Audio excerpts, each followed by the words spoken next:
Northern Brewer takes you where homebrewing and craft brewing meet. From pro breweries to home breweries, we live and breathe beer.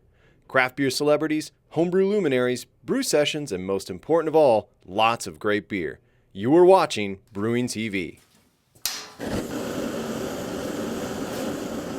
Howdy folks, I'm Jake Keeler. And I'm Michael Dawson. We're from Northern Brewer, and this is Brewing TV.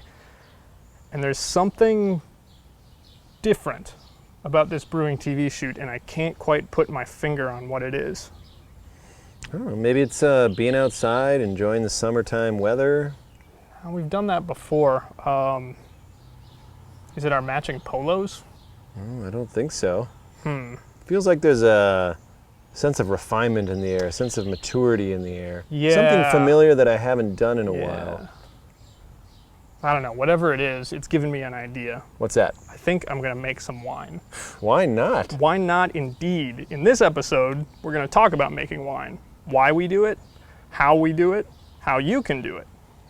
We're gonna do a big burly red wine winemaking session, and then we're gonna do a crisp white Riesling, a little fruity, perfect for a late summer barbecue. Don't forget the drinking. Oh yeah, the drinking's not half bad either. All for wine. Wine for all.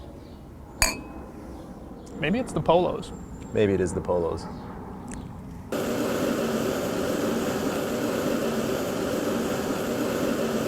Why do you make wine?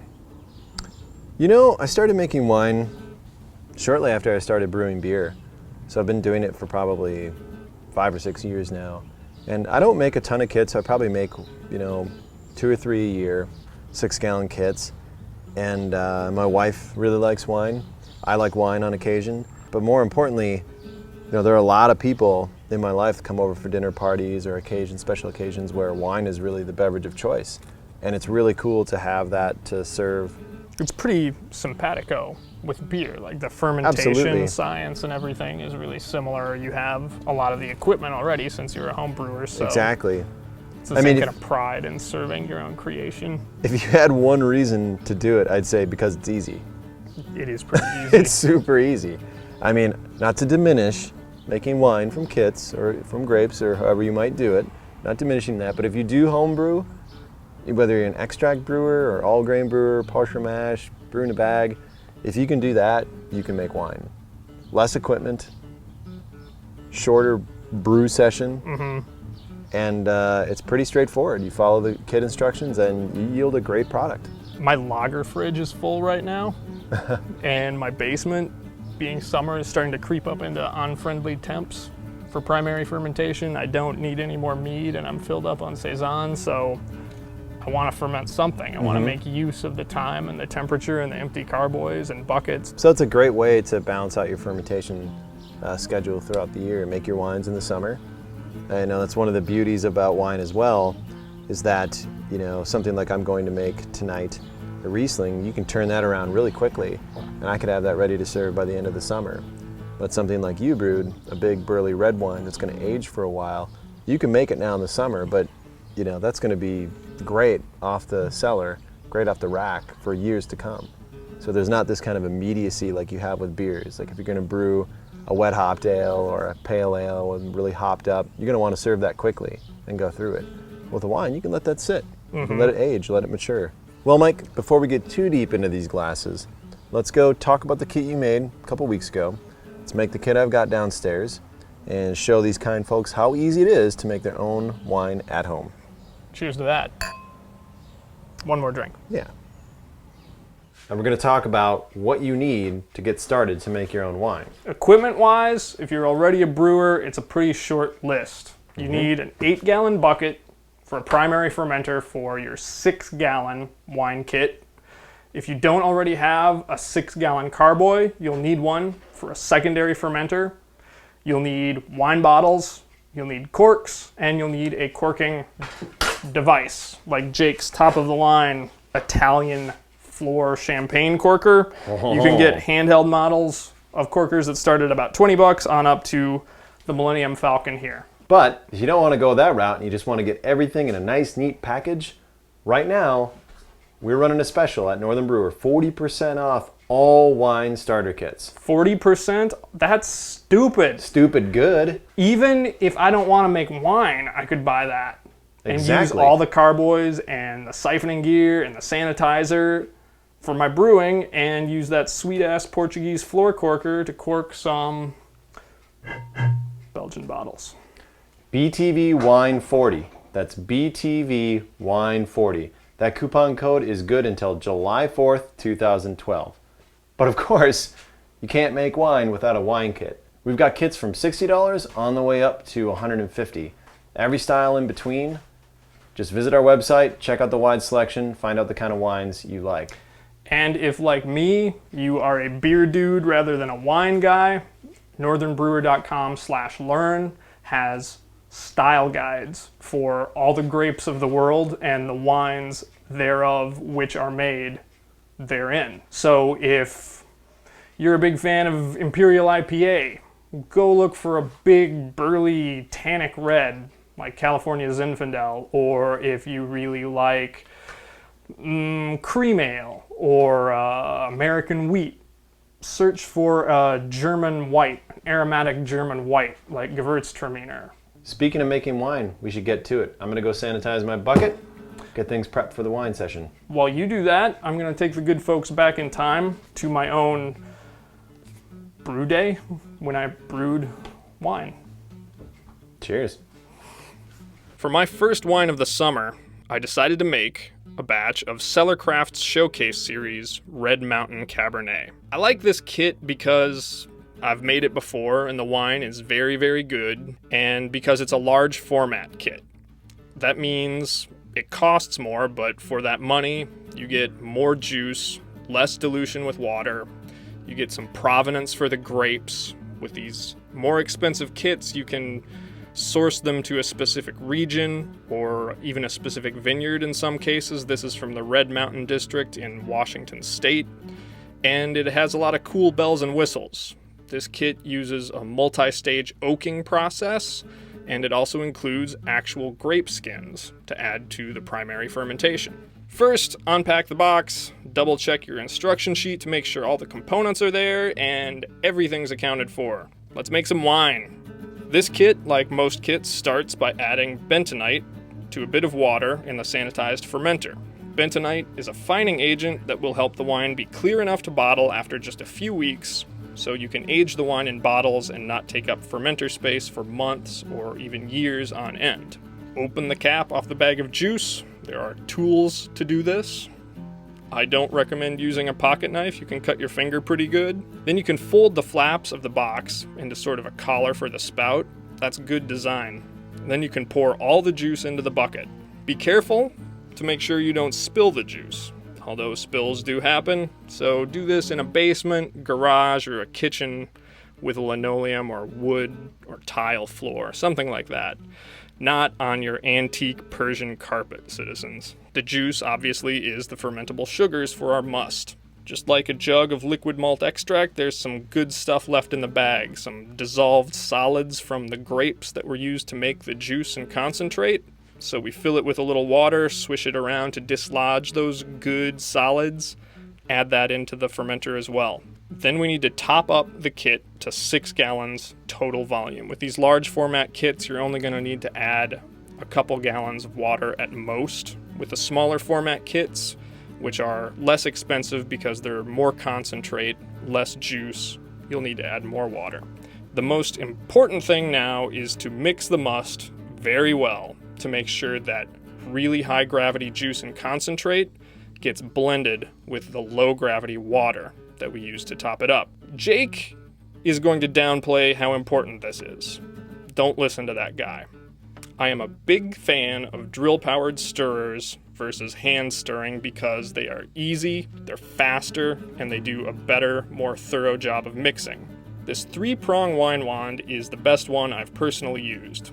It's a bit spendy, but it's way cheaper than messing up an expensive wine kit with poor fermentation due to insufficient mixing. When you're splashing out for a top-of-the-line, super premium kit that you're going to cellar for years and years, this is not the time to be a cheap ass. Cheap is great. I am cheap. I mean, check out the polo shirt. I didn't pay for that, but confine your economizing to small format wine kits that you'll turn around quickly and drink like table wine rather than cellar wine. Go ahead and use old corks and a spoon.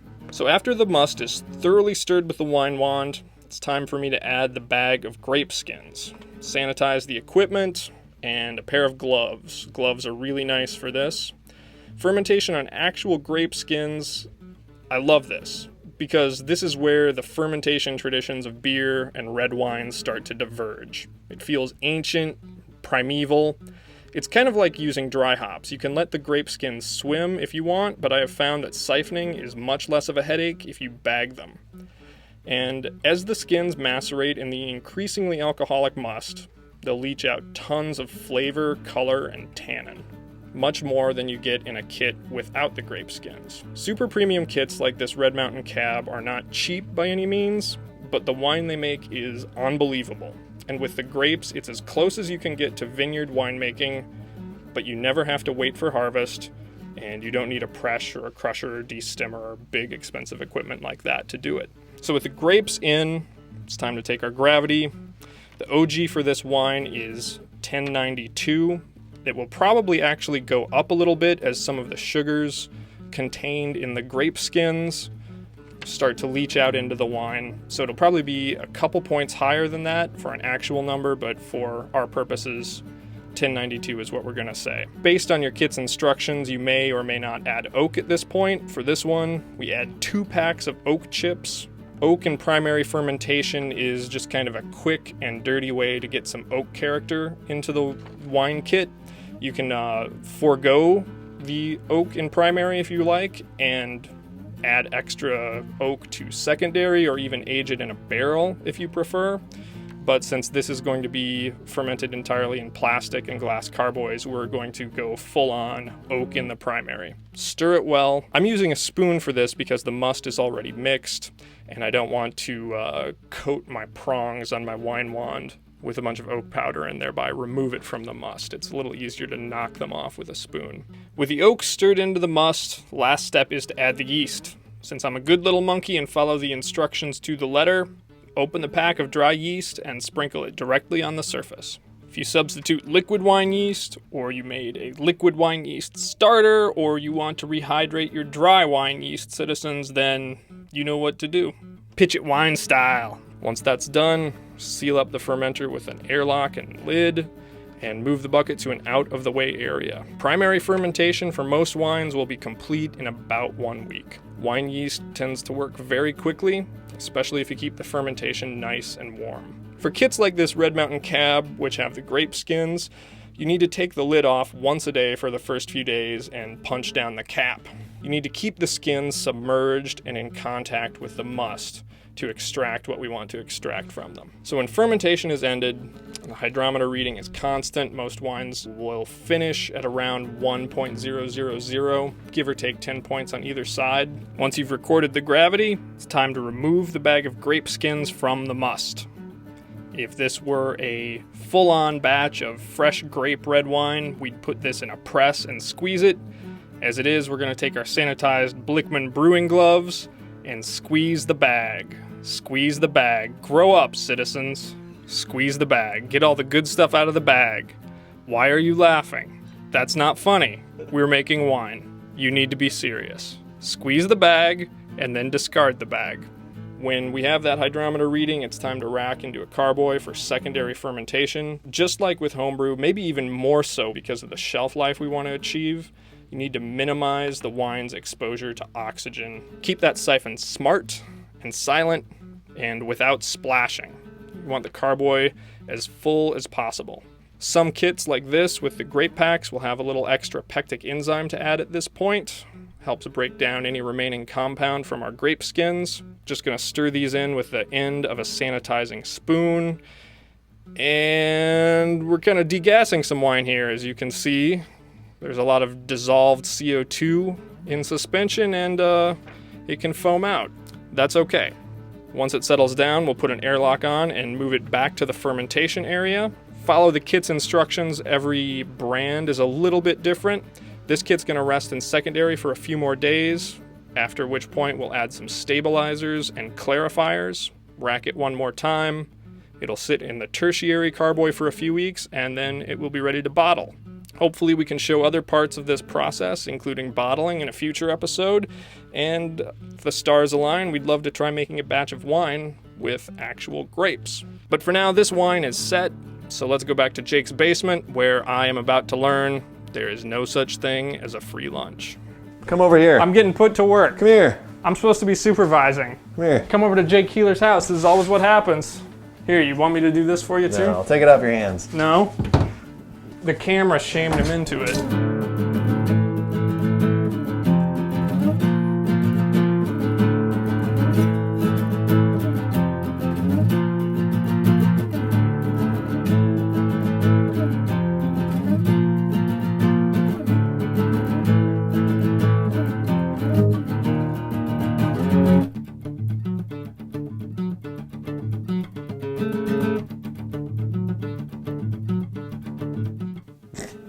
Okay.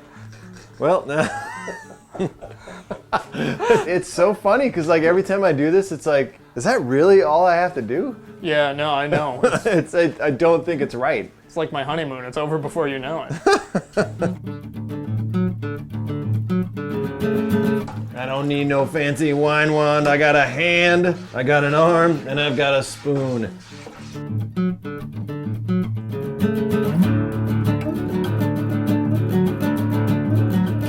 Woo! 1086. Sounds about right. Yep. Next, yeast. That's it.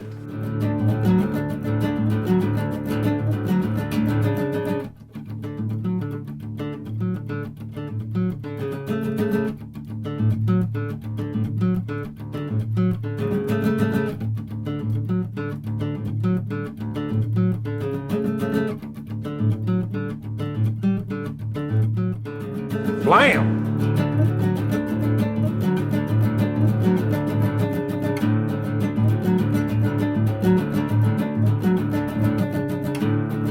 Does it taste like even that ridiculously? Grape juice. Yeah. It's tasty. Like pear juice, actually. Yeah. Tastes like pear juice. Yeah. Woo! That's gonna be good. Cool. There you have it, folks. First step is done. What are we going to do with the rest of the evening? I don't know. I brought a couple bottles of wine. Let's make a fire. Not in here, though. What do I look for in a white Yeah, wine? What do you look for in a white wine? Being a beer dude, I just look for something that suits the moment. You know, night like tonight, a couple dudes in nice polos hanging out by a fire. I'm, you know, probably looking for like a 4-year-old bottle of Alsatian Riesling to commemorate the making of your Washington Riesling kit. We've got a few bottles of this one left. It was a Wine Expert limited edition kit from Nice. '08. It's aged to a ripe, funky, dry old age. I like Riesling, and when they get old, they get kind of stone fruity and even kind of petrol-y. What about reds? I mean, if you're going for a red, what are you looking for? Me personally, Yeah.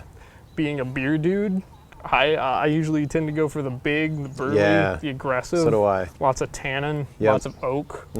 That's the thing about wine. I mean, wine is as complex, if not more complex than beer sometimes, and it's a nice way to balance and inform your palate as a brewer, as a home brewer. It's true.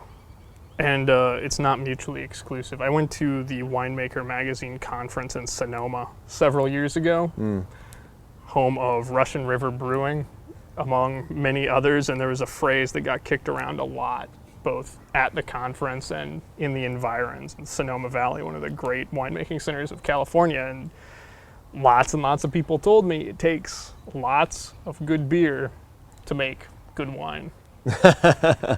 To me, being a beer dude, it means that even wine lovers in Sonoma Valley, in a premier wine region with access to, you know, some of the greatest Zinfandel, some of the greatest Chardonnays, they still love a good beer. Yeah. And they still drink beer Yeah. while they're making their wine. Yeah. And remember, if the fire's burning in your soul to make wine, right now is the time to get it done. BTV Wine 40. That's BTV Wine 40. Use the code by July 4th, 2012 and get 40% off any wine starter kit from Northern Brewer. Thank you in advance for your support of Brewing TV by shopping with Northern Brewer. Whether you get a 40% off wine kit or not, cheers. Cheers. It's good. It's really good. You want to try some cab? I would like to try some cab. All right.